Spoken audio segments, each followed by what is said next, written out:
Hi, everyone. Thank you for being with us today. If you need ASL and the interpreter who's live with us at this moment, please pin her. She says ASL interpreter as her name. And if you have problems with doing that, please ask us in the chat and we'll help you to do that.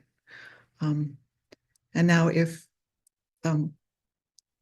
Karen and Tom could unmute, that would be great. We'll start with our program.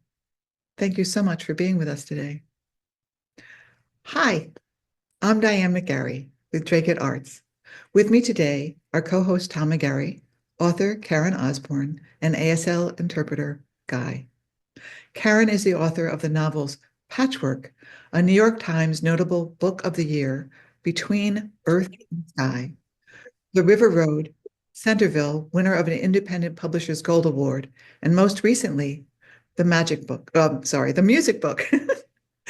In reviews, she has been compared to Ian McEwan, Jodi Picoult, and Russell Banks. The New York Times has called her work psychologically sophisticated. The Washington Post has said her writing is an extraordinary effort to engage the American condition as we find it now. She lives in Amherst, Massachusetts with her husband and teaches fiction writing in the M.F.A. program at Fairfield University. Karen, thank you so much for being with us today. Thank you. Thank you for having me. And thank you everyone for being here. Sure. And what are you going to read for us today? I'm going to read a short story from a new short story from a collection that I'm working on. And the stories in that collection go back and go back and forth in time. So often they go forward in time within the stories and then among the stories. And starting off at a time that's just a little bit ahead of this one and then going for quite a bit further into the future. So this story is called, can you hear me okay? We can hear you perfectly. Thank you so much for checking. Okay, just making sure. This story is called Bears Among Us. The boy has just turned 4. He has a floppy rabbit, small wooden blocks of many colors, and a trike his father painted red. When his sister comes back on the school bus, she plays with him in the yard behind the house. Rabbit sits on a stump watching. The boy carries blocks in his pocket, one red, one yellow. Yesterday, he helped make a mud house with a flower garden, twig furniture, a dog, and one cat. I'm going to get it from the shed, Aurora tells him. You stay here, Chris. And that is when he walks into the woods. He's been in these woods before, but always with Aurora. He loves the tall, tall trees and the deep green leaves. Aurora knows the paths to follow. She knows all about sun and wind and storms. She can look into the sky and say, rain coming. Aurora says the tallest trees deep in the woods are magic. If you climb them, you will never fall, and if you listen, you'll hear their voices. You have to stay very still and think and feel tree. Aurora knows everything. She gets on the yellow school bus each morning. When he's 5, he can go with her and she'll sit with him and he won't be scared. Now he's completely alone. No rabbit, no sister to look up at the sky and say rain. A yellow leaf drifts to the ground. An acorn grazes the back of his head. It's the squirrels shaking them loose. He knows this because Aurora told him. Sometimes he cries out and can't stop. The sound flies out of him, filling the air. If Aurora is nearby, she holds his hand. Biddy, biddy, boo, boo, biddy, biddy, boo, boo. She sings or whispers the song in his ear, his song that she made up for him when he was tiny. His eyes and ears go quiet, and the rushing sound seeps out of his head. Afterwards, she might take him outside to the cool shade of the trees, or if it's winter, they sit in front of the big windows and watch the snow, big flat, fat flakes, or tiny little ones sharp as needles that melt when they hit the glass, sliding into an icy river. Other times rain falls and he can't see anything else through the window but water, like they are all living in a house deep under a river. Earlier in the summer, the sun turned red in the gray skies, and it was a no going outside day, an alert day when sirens screamed until Chris couldn't stand it, even with Aurora's hands over his ears. Today is not an alert day. Today they can play and play and play, and Chris hasn't cried even one time. It is a good day, a 5-star day. In the woods all around him, everything is in motion. Squirrels race through the high branches. A jay flashes its blue wings, and patterns of light and shade fly across the ground. Farther down in a cave near the creek, they found a fox's den. Aurora said, "Oh, look, babies." She counted 5 with pointy ears climbing on top of each other like kittens. Their mother said not to touch them. She said, "That's why I don't want you two going into the woods. Leave the wilderness to the wilderness." But Chris feels like he is the wilderness. It belongs to him and he belongs to it. The fox and its kits, the blue jays and the wood thrush, the wind in the trees, and the green, green, green that shines down with the sun. He never feels lost in the woods, even now without Aurora. He pushes branches out of his way and scrambles through patches of thick brush past the enormous beech tree with a heart carved into its wide gray trunk, past the dark pines where the ground is soft and quiet, past the oak trees that will turn orange and brown any day now. He sees the speckled song sparrows and the black crows with their glossy wings. Back in the yard, Aurora has carried the mud house with its stick people and furniture from the shed.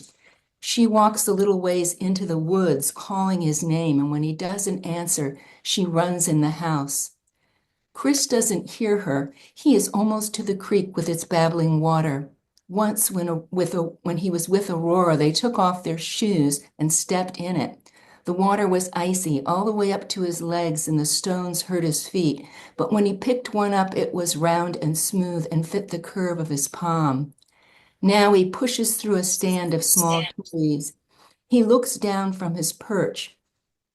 Several feet in front of him, the creek bubbles over the rocks and pools in cool holes. He stares and stares and stares, dark water sparkling where the sun touches it, trees flashing green overhead. And that is when he sees something new, something incredible.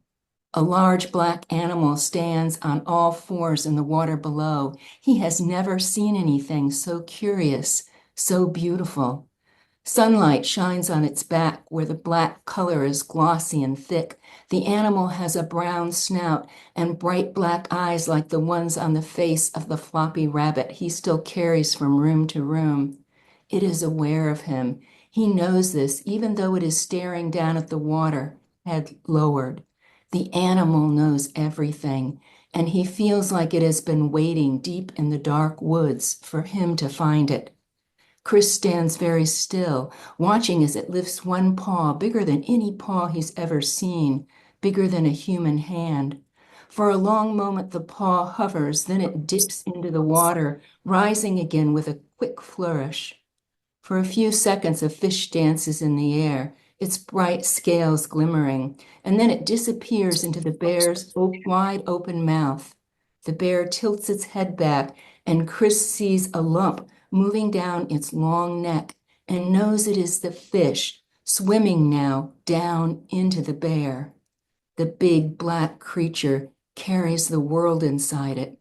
Chris pictures many different woods with creeks and stones and trees. He imagines birds in flight, the jay's call from deep inside the bear's belly. There is another sky inside the bear, stars at night, a warm red sun that rises. The bear moves forward a few steps, focused on the bubbling creek.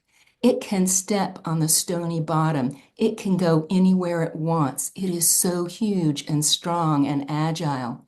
Chris hears the loud snorts, sees shiny droplets spray above the water like silver glitter or bursts of starlight. He watches and he hardly breathes. The bear is magnificent. It is the reason for everything else. the woods and the creek, the fish and the stones and the trees, the sun and the sky and the stars. Maybe he thinks it is even the reason for himself. This is a secret thought, a wordless thought. He won't tell anyone about the bear, even Aurora. He knows this fully, even without thinking about it. The entire world with its sky and sun and stars could disappear if he were to tell. The bear pauses again, lifts its huge paw, lets it hover again over the water.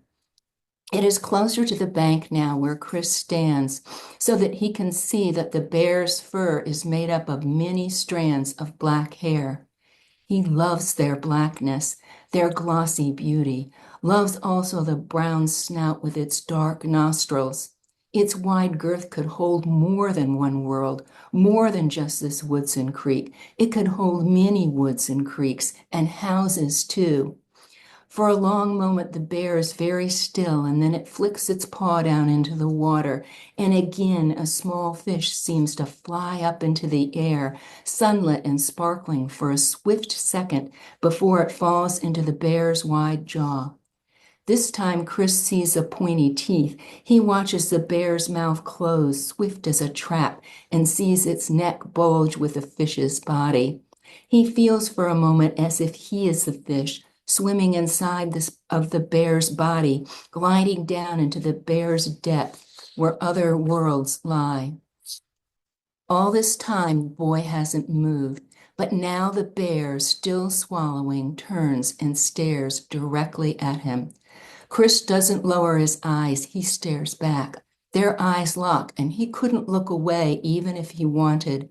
His heart beats fast. His whole body beats hard and fast, but he isn't afraid. He is meeting magnificence, staring down into it, this king of worlds. The bear watches him, bear watching the boy, boy watching the bear. And whereas before he was seeing down into the bear, now he feels the bear is seeing down into him, as if they have swallowed one another.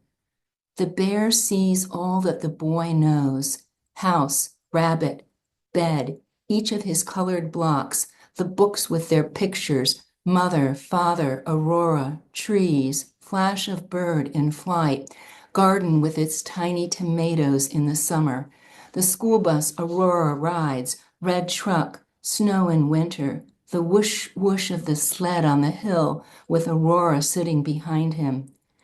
Every feeling and sensation, every heartbeat and breath.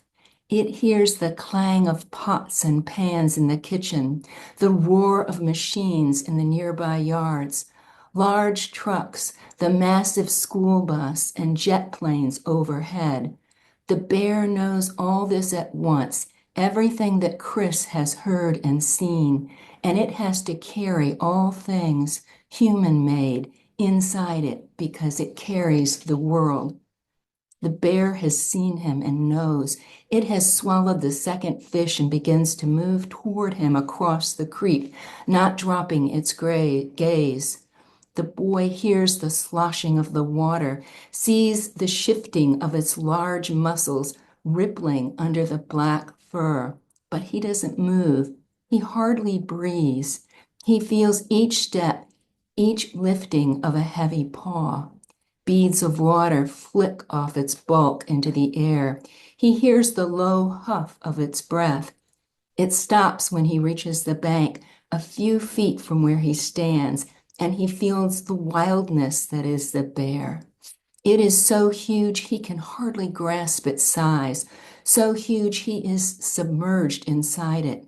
He smells the dark, ripe odor, a smell that contains all other smells. The air tastes of it, and then the bear opens its jaw. Chris sees the flash of its teeth, knows they could tear him apart, just before he hears its deep black growl. The sound rises out of the earth itself. This is who I am, it tells him. The bear closes its enormous mouth and immediately opens it again. the flash of teeth, the black cave of its mouth, followed by the growl that empties out every warning, every fierce animal knowing. Chris stays completely still. He doesn't move his eyes from the bear. He doesn't breathe.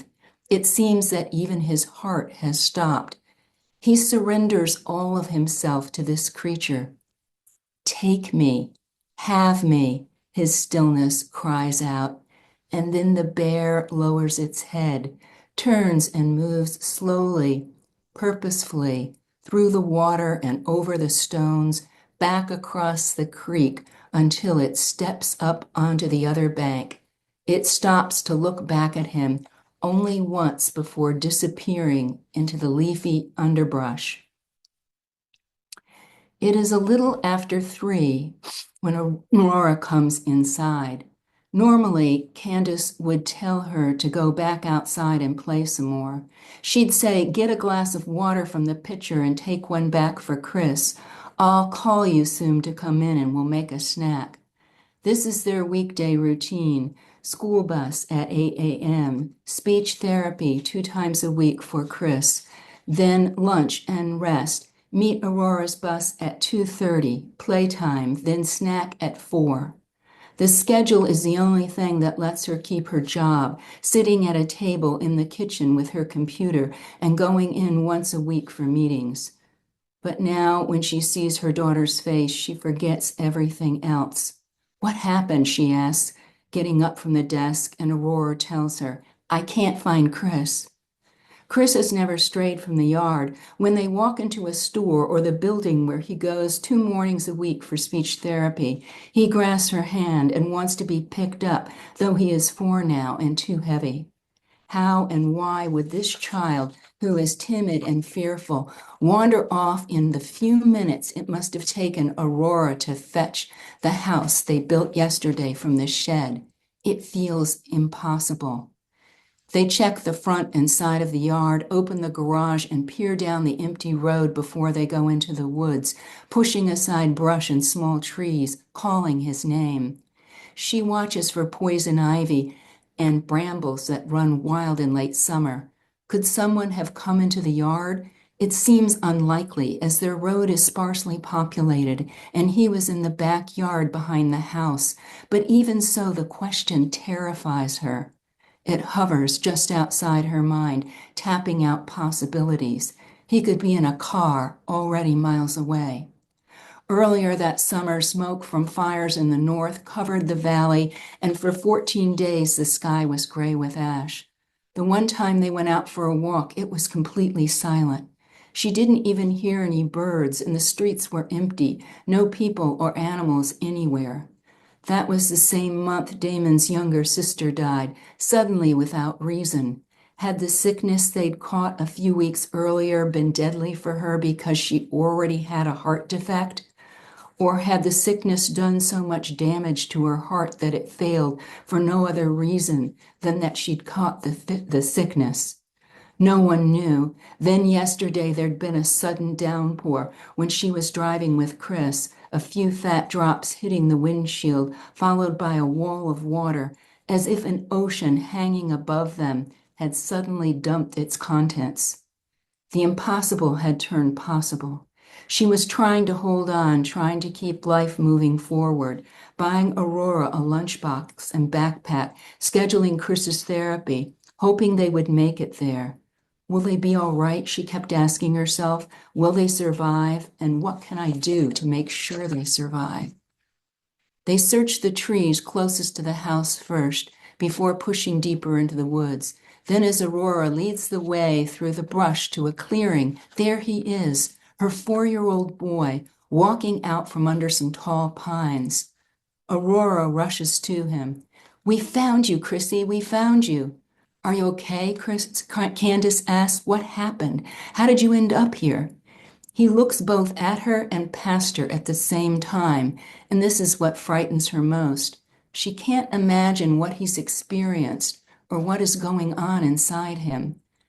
"I was scared when we couldn't find you," she tells him. "You need to stay out of the woods. You could get hurt."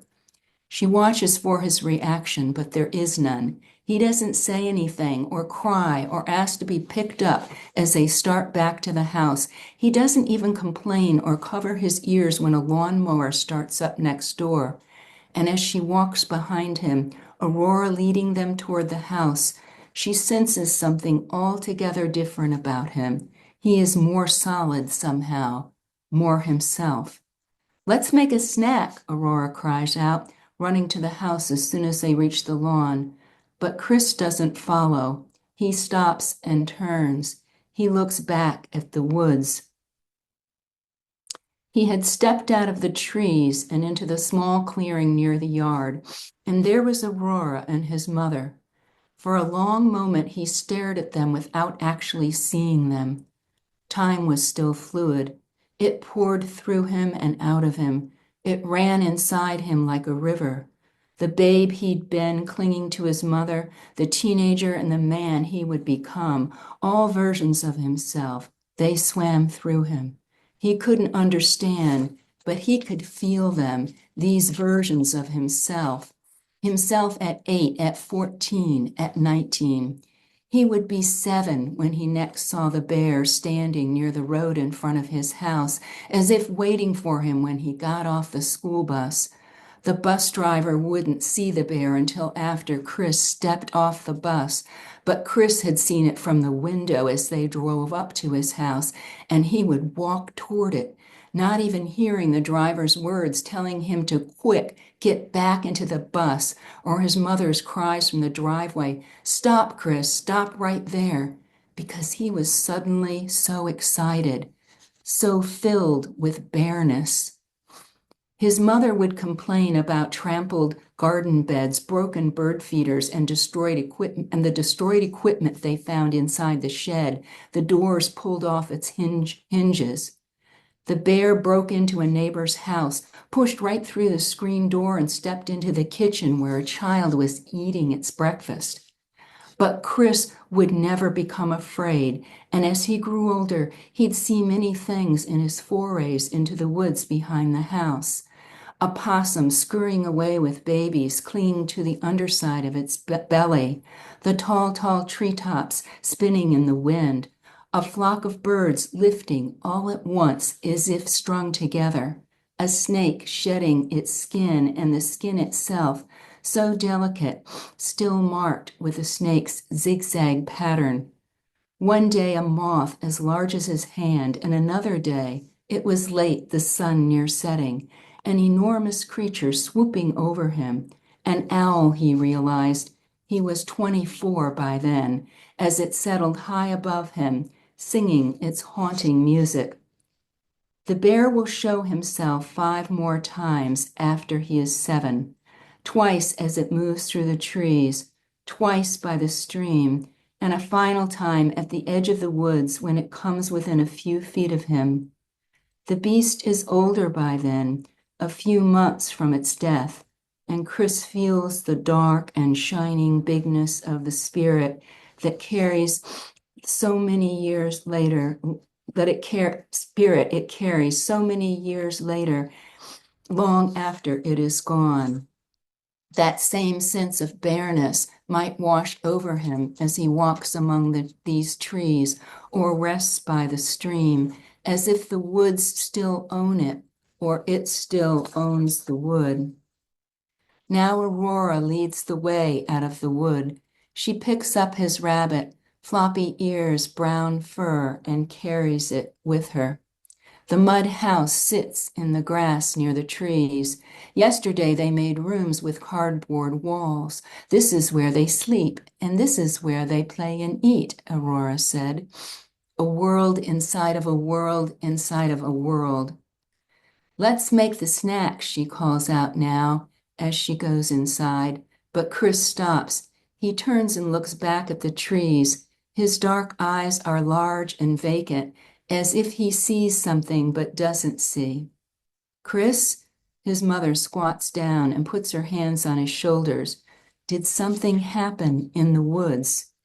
He can still see the bear, its glossy black fur brown around its face, the massive paws and legs, and the greatness of it as it moved toward him, crossing the creek, its belly big enough to hold worlds. He feels as if he will never stop seeing it, and he stays like that, very still for a long moment with his mother next to him. Then she does something she hasn't done in a long time. She picks him up. He's a little stiff at first, but when they walk toward the house, he relaxes. His arms reach around her neck. As they step into the house, there's the sound of a chair pulled across the floor. Standing on it, Aurora reaches for the upper shelf of the cabinet. "I'm getting the glasses," she tells him. "Careful," Candace says. "Those will break if you drop them." She sets Chris down on the floor and slides the glass doors shut. The yard and its woods are still bright in the afternoon sun. "I won't drop them," Aurora says, picking out two, one for each hand. "We need plates. I want the blue one and Chris wants red. Do you want to count the cookies, Chrissy?" When their father's sister, Melanie, died, everyone was sad for weeks. Chris kept asking for her. He thought she was coming back. She was his favorite aunt, the one who played with him, arranging blocks on the floor and trampling through the woods to the creek with him and Aurora. He knew she wouldn't just leave him. And what did gone mean? Why was one person gone and not someone else? Where did gone go? "It's all ready," Aurora says, excited and pleased with herself. She even got to pour the lemonade while their mother watched. She took napkins from the drawer and arranged apple slices on the plates. "You sit here next to Rabbit," she tells Chris. He climbs into his chair while she sets everything on placemats and carries the vase of yellow roses from the counter to make a party. He helps her count the cookies, 1, 2 for each plate, a celebration at the table in their little house in the woods, while outside the world loops in its solid, precarious orbit. Rivers of stars, columns of dust and gas, a plume of water vapor, and somewhere a big bear and a little bear, the hunter forever trailing them. Stone, fire, water, fowl that fly above the earth, fruit and herbs yielding seeds, light beyond light, piercing inside the vast guttural hum. The end. Oh my gosh, that was amazing. That was just really amazing, Karen. I really felt the bear throughout the whole thing, and that's so unusual to have such a strong bear feeling like that. Especially in these times when people aren't in the woods as much as they used to be. Yeah, yeah. And Yeah. all of the features of the land you put in there so beautifully. Just amazing to me. Oh, thank you. I love how the fish was in the bear and then the boy was in the bear. And it's back and forth of how we're all really together. Such a beautiful way of articulating it. Oh, yeah, I hadn't even thought of it as that way, but you're right. Yeah. Yeah. Wow. I really liked the immediacy of everything that you described. I felt like I was the boy, but then I was watching the boy. So I'm not sure if you would call that realism or almost magical realism. But anyway, I felt like I was there. So, wow. Thank you. Thank you. RDT, you had something to say, but I can't really see it in the chat. Exquisite. Yes, it was very exquisite. Corinne, did you have something you wanted to add or Oh, add? hi. Can you see me? Yes, we can see you. Oh, you can see me. Okay. Karen, I just love this story. And any of us who've ever encountered a bear know what that's like. And what you captured so well was the sense of wonder, the sense of wildness. I mean, you just brought it all back to me. I thought was very interesting one aspect of the story where we find that the boy has problems with speech and that he's obviously a child who has special issues. And it seems as if that's partly what makes him and the bear so able to connect is that he has something about him that is a little bit different, a little bit special. And we see why the absence of fear is possible for him, because that's one of the most interesting things in the story. I mean, most children, when they saw a bear, particularly when it opened its mouth, they would feel fear, but your character doesn't feel fear. So we know that although he's denied perhaps being able to articulate all his thoughts verbally, that he has a kind of different understanding of wildness and of creatures. And I think you've done that so well. And the other thing that I really admired in the story, we were entirely in with the little boy, and we'd forgotten about the older sister and particularly the mother. And then you bring them back on stage, and we can understand that mother's anguish and her running out. You shift to her, but then you come back to the little boy. So I thought that was a very, there's a very strategic thing where you move the limited omniscience from child to parent and then back to the child. So I just was entirely entranced by this story, and the details are just exquisite. So thank you. Oh, thank you. Yeah, the this character of Chris comes in and out of stories. So he's not always the main character. And there's one other one where he's one of the main characters, but yeah, he's important that way. And he is, and having known people and children who are neurodiverse, I have to say that I had a thought early on that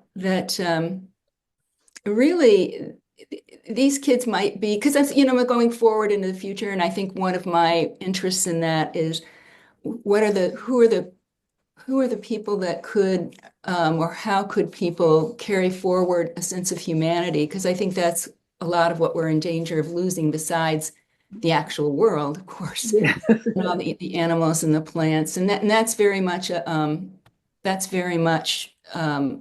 a part of the subject of these stories. That's maybe the subject I was more aware of when I first started writing, was the environmental piece.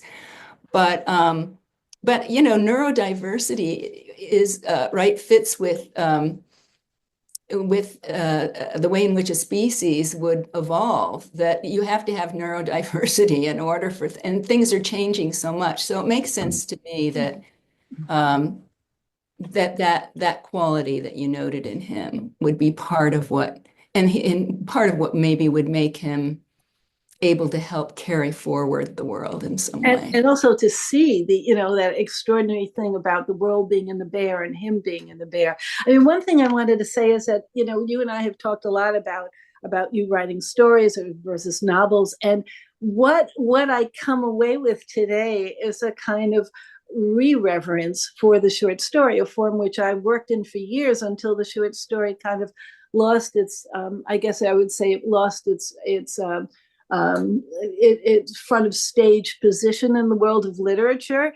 And you remind me that there are so many things a short story can do that a novel can't do, and a lot of it has to do with the ability to focus on something small and make that small thing huge. And a novel, in a way, is too bulky for that. And in a short story, you can really do it. And this story is just perfect way. I mean, this story is absolutely a short story. It couldn't be a novel. It has to be a short story.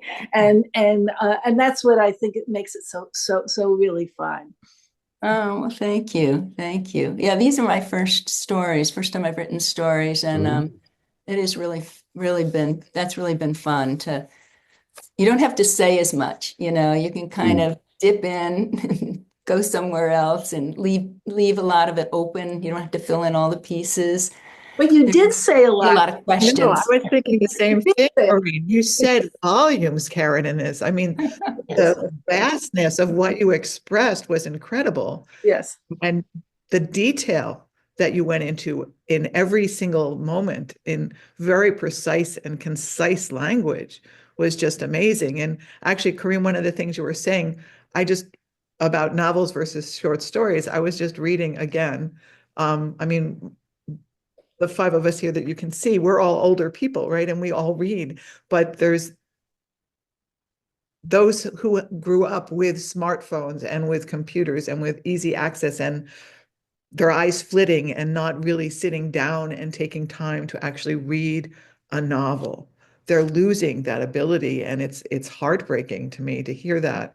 I mean, our kids don't, because we used the lap method to teach them to read, and did that until they were teenagers. We read books together as a family, but it's so important to express our humanity with words, because words are what makes us human, along with everything else. But communicating in this way across everywhere is an incredible gift.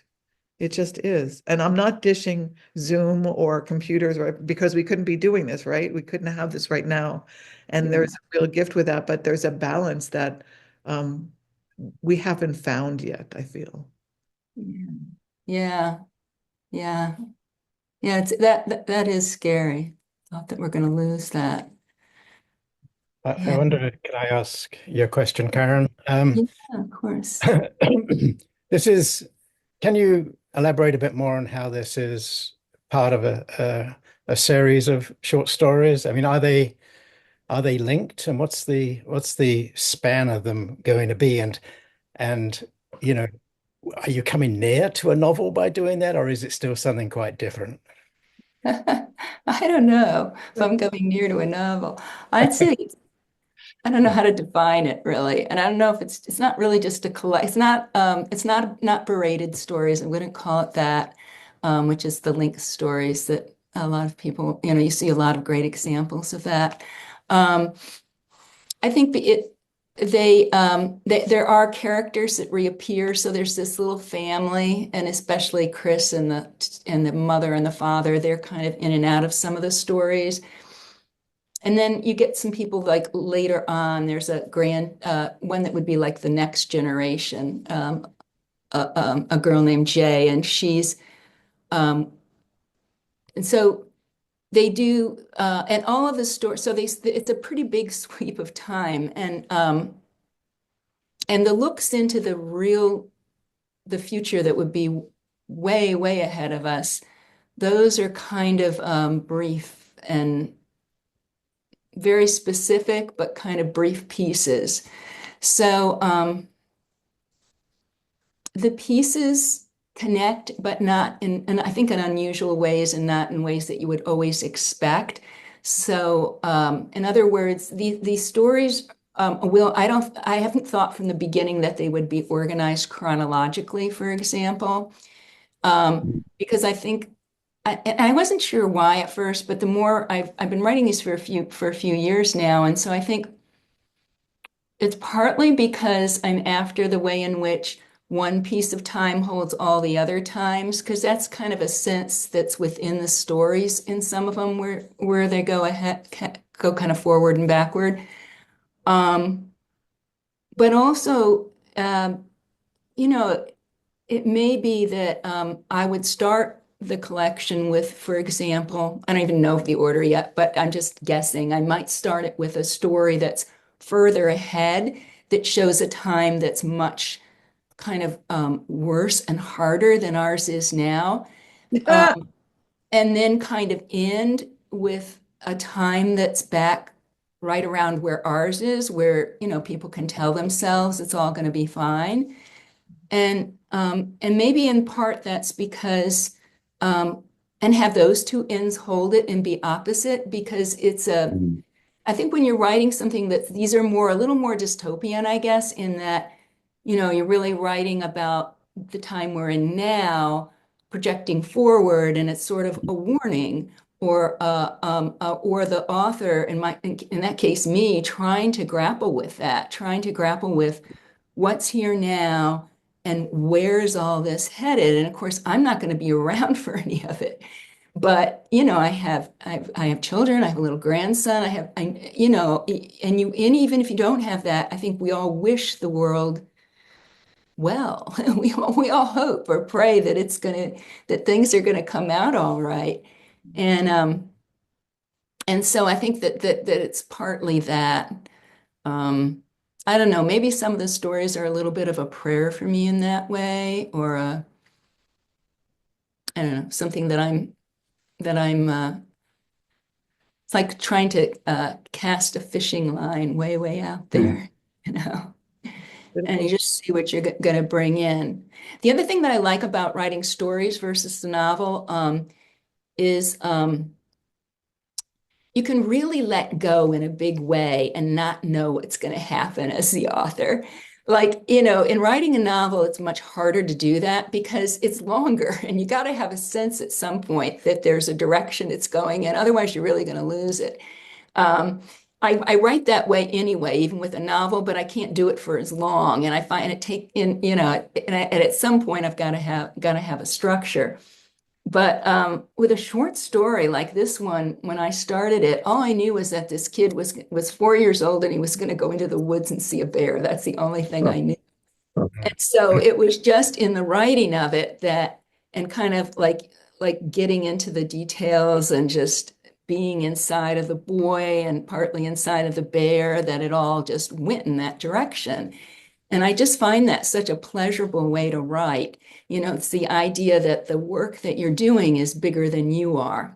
Mm. So you're just following the big thing that's there. Yeah. That's a really nice way of putting it. Mary says that she loves your description of Chris. He is described so eloquently, we recognize him without any physical description, beautifully written and so poetic. And she thinks of this as a long prose poem, which is very interesting. I hadn't really brought that concept forward, but yeah, there's Craig, you're nodding. It's so great to see you. I haven't seen you in years. He's a Great. wonderful poet. So I was hoping to get his perspective because I started off as a poet also. So when I knew him years ago, I was at first writing poetry. It was right before I started writing Patchwork when I met him. And yeah, it does in a way feel like a return to me a little bit. I don't know what Yeah. you thought. Yeah. Oh no, definitely you can see the move back towards poetry and the dispensing of, you know, time and space in those kinds of ways that you can do with the poem. Uh, and I still wanted to point out to you, I mean, bold moves with point of view. You know, I mean, you were going out on a limb with that, and you pulled it off. It that could have easily gone south, and just been muddied and so on. But now you did that. Very nice work. Nice to hear it again. Good to see you again. Yeah, you too. Thank you. Yeah. It's funny. Someone else said that who read this story that exactly that. Like, wow, I'm still not sure how you did that. Like, were you terrified? And the thing is I wasn't because I was just so inside of the story, following the story. Probably if it had occurred to me, I'll never be able to pull this off, I wouldn't have done it, you know. Mm. But the transformation was of Chris, you know, was so beautifully, subtly done. And did that come as a surprise to you? And did it then alter all the other stories? Well, it didn't. Yeah, I mean, a lot of it, that story came to me as a surprise. A lot of all of them have been there have been like a lot of surprises in them for. That's what I guess I mean by they're fun to write that way. They're exciting, I guess is a better word. But yeah, they're all informing other stories. So it's almost like I finish one and then right away I'm into another one because it has informed something else. And this one, after this one, I started working on a story that has three linked stories inside of it that are much further in the future. And the last one is called Legend of the Bear Man. So that's sort of that's sort of where that Legend of the Bear Man, which is just a very shorter legend, there's like a bigger story in the middle. That's where I think that came from, there's a connection between that and this story. Yeah. I think your willingness to do those kinds of moves, you're right. It's more like poetry in that way too. Let's allow the thing to unfold and see where it goes. You know, most of the time when you're writing the poem, you don't have it all hacked out exactly where you're headed with it. You allow it to, let's see what it does. And sometimes it surprises you and goes ways that you hadn't seen or intended, as psychotic as that sounds. But I think that's another illustration of yeah, moving back towards poetry with these a lot. Yeah. Yeah. Oh, good. Yeah. Yeah. Yeah, Katie. So Hi. good to see you, Katie. So good to see you. I just had to say maybe what some other people are thinking, but I am going to incorporate sense of bareness into my daily lexicon. I love that. The feeling of bareness and the sense of bareness. That was wonderful. And I just wanted to echo what somebody else said about how you were able to do from the perspective of the young boy. That was incredible. And I also loved how you did the foreshadowing of the future, like he would only see the bear, you know, when at such and such time. That was just genius. Such a good way to do it. Oh, thank you. Thank you, Katie. I can't wait to read this thing. Yeah. Oh. Yeah. You were writing about, you have a novel you were working on about the future. I thought of that when I saw you were there. I thought, oh, the future. Yeah. Got to get back to that. Your sister says, what a beautiful story, Karen. I love seeing and hearing you read it. Thank you, sweet sister. Oh, thank you. Thank you for being here. Yeah, siblings are really important. Janet has read a lot of my stories in draft over the years, my writing in draft. Yeah, she's an amazing artist. It runs in the family, clearly. Well, I can answer any more questions or we can end either way.